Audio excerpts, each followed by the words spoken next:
This is a circuit we like to do with our hockey guys. All you need is a band, something strong to attach that band to, and a pad. First stretch we want to do is called a banded pigeon stretch. So you want to get your leg into the band. You want to get it up around the top part of your hip. And you want to get yourself out on a bit of a 45, and you want this band to pull you back and get a little bit of stretch. So we're trying to get a little bit of distraction in that hip. That band is stretching that muscle, and our objective here is to sit down, thinking of dropping chest down to shin, and then if need be, you can reach across and away from this, and you'll get a little bit more stretch. Spend about 30 seconds to a minute per side. That's the first one. The second one, we can keep the band on that leg. Next one we're gonna do is a hip flexor stretch. We want this band to pull back. So you're gonna grab your mat, you're gonna get your knee on that mat. And so once again, we're getting a little bit of distraction, trying to create some more space in that joint. I wanna think about tucking my hips underneath so I get a much greater stretch through hip flexor, potentially down into my quad. And that band's gonna pull back on my hip so I get a much greater stretch. I don't wanna dump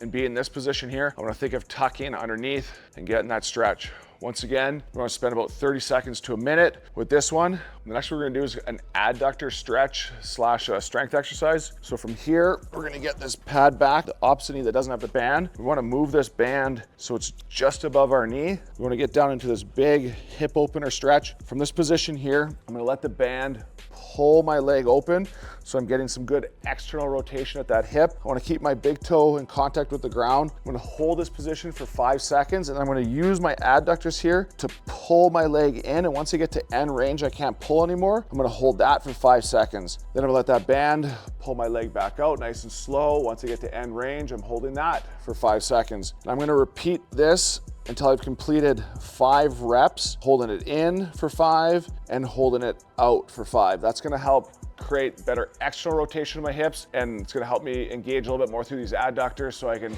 help create some length to my groin as well. The next stretch here is our hamstring stretch. So stepping in that band again. That band is still up as high as we can get around our hip. Step out, we wanna use the mat. We wanna get our heel elevated so my toes on the ground, my heel is up on this pad. My back leg, it can go wherever it feels most comfortable. I wanna make sure my knee is bent. I'm gonna hinge over, making sure my back stays flat. And then from this position, I'm gonna think about trying to straighten my leg. So I'm gonna feel that stretch in the middle, that belly part of that hamstring, and I'm gonna come back again. So I'm pushing back through, feeling that stretch, holding it for about a 3-second count, coming back in. I can rotate my hips a little bit on this as well. So I hit all 3 of the different hamstring muscles. So I'm not just staying in the one spot the whole time. Gently try and extend my leg without standing up. Come in, gently try and straighten my leg.